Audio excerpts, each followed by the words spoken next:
మైన వృత్తాంతము. బలరామాదులు ద్వారకకు వెళ్ళుచుండగా కృష్ణ మాత్రం అర్జునుతో వ్యవహరించుటకే ఇంద్రప్రస్థం ఉండెను. అప్పుడు సుభద్రకు అభిమన్యుడు జన్మించెను. భయము లేనివాడు శౌర్యము కలవాడు అగునని వానికి ఆ పేరు పెట్టిరు. ఒకనాడు కృష్ణార్జునులు యమునా తీరమున విహరించుచుండగా బ్రాహ్మణ వేషమున అగ్నిదేవుడు వారి యొద్దకు వచ్చెను. పూర్వం శ్వేతకేను రాజర్షి కావించిన 12 వర్ష సత్రయాగమున నిరంతరములైన ఆజ్యాధారాలు గైకొనటం వలన అగ్నిదేవునికి ఆకలి మందగించెను. సకల సత్వములతో కూడిన కాండవదమును దహించు ఆయనకు ఆరోగ్యము కలుగునని బ్రహ్మదేవుడు చెప్పును. అనేక పర్యాయములు కాండవను దహించుటకై యత్నించెను. తక్షకుని రక్షణ కొరకు ఇంద్రుడు వారిని వారించెను.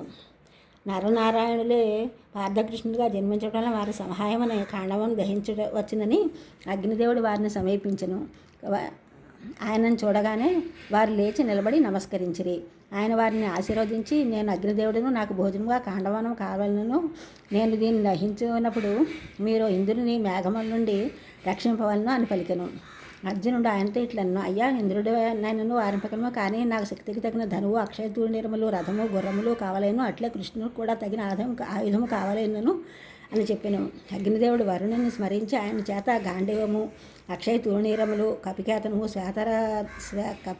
గల శ్వేతరథమును, అశ్వములను, కవచమును అర్జునుకు శ్రీకృష్ణుకు చక్రమును ఇప్పించెను. ఆ చక్రము గురించి అగ్నిదేవుడు చెప్పిన, మాధవ ఈ చక్రం నీచే ప్రయోగింపుడు శత్రువులను సంహరించి అప్రతిహతంగా తిరిగి నీ వద్దకు చేరును అని చెప్పాను.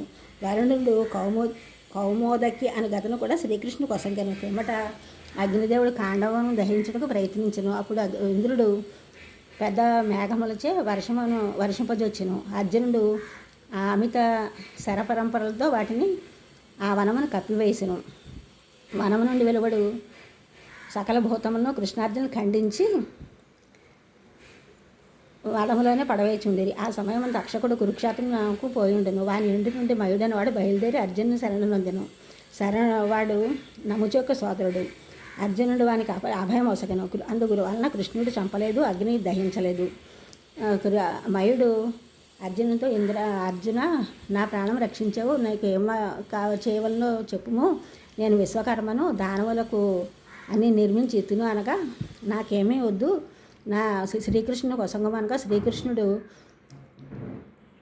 ధర్మరాజుకు ఒక సభను నిర్మించి ఇవ్వాలని చెప్పగా చెప్పాను. ధర్మరాజు వద్దకు మయుని తీసుకుని వెళ్ళి